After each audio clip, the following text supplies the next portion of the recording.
We're going to be installing the rear brake kit on this Nissan Skyline R33 GTR today. We'll go ahead and get all of the rear brakes disassembled off the car.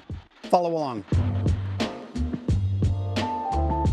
We've got the stock rear brakes dismantled. At this point, read your instructions and notice that we need to trim this outer ring off of the factory dust shield. We'll go ahead and get that done, then we'll install the Wilwood disc brake kit. We've got our rear dust shield trimmed. Now we're ready to install brakes. But before we get too far into it, I want to make sure that everybody is reading their instructions and they've checked their wheels against the wheel clearance diagram that comes with the kit. We're going to go ahead and clean the face of the hub and the mounting surface for the bracket and get going on doing this install. You always want to make sure that you clean the face of your hub assembly and around the register ring area of all debris so that when your hat and rotor is attached to the face, it's completely flush against that face. You also want to make sure that where your bracket is going to attach to the spindle upright, that you clean those faces so that it's smooth and clear of any debris. The first part that we're going to install is our caliper bracket. What we're going to do is use our mounting hardware, and per the instructions, start with one shim between the bracket and the spindle. This bracket can go two different ways. You'll see that it goes this way with the contour of the trimmed backing plate.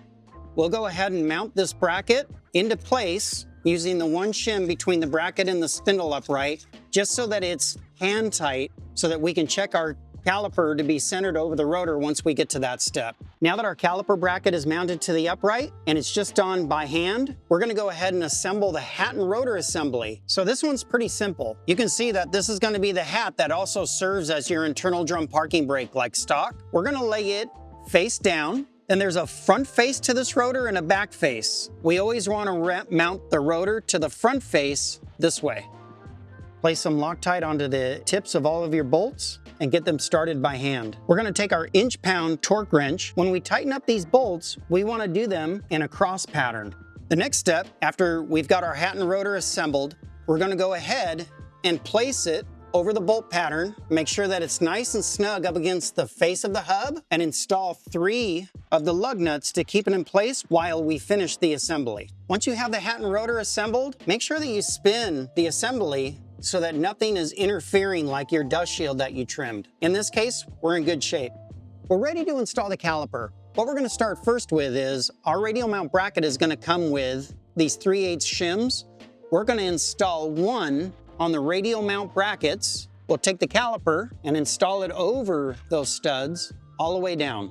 For mocking up and checking for fitment, we'll hand tighten the 2 3/8 24 jet nuts. Now that our caliper is installed, less the brake pads, let's double check and make sure that nothing's dragging or interfering now that we've mounted our radial mount caliper. In this case, we're good. Now we're going to install the brake pads. You'll remove the Superlights bridge tube assembly, and we'll take our brake pads with the friction facing the face of the rotor. And at this point, we'll double check to make sure that our caliper is centered over the rotor. Now that we've checked that the caliper is centered over the rotor and then our pad height matches the outside diameter of the rotor, we're going to install our bridge bolt assembly. In between each step, you always want to make sure that everything is still not binding and has free play. Now that our pads are installed, we know that everything is good. The next step we're going to do is take our caliper bracket 2 spindle bolts out, Loctite them, and torque the caliper bolts holding the bracket to the spindle to 35 foot-pounds.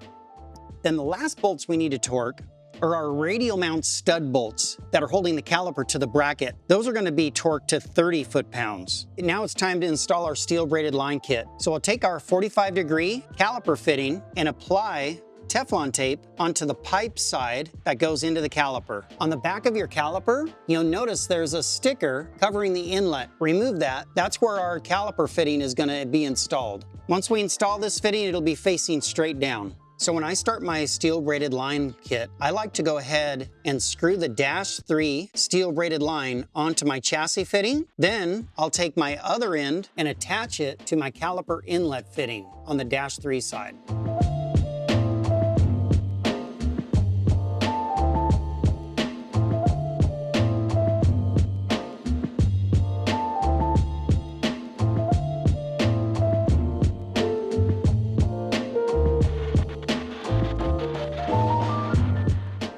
So we're done with the install on the rear of this R33. We're gonna go ahead and bleed the brakes, then we're gonna take it out and follow the instructions on how to bed the brake system. If you have any questions about this kit or any Wilwood items, give us a call at 805-388-1188 or get a hold of us at wilwood.com.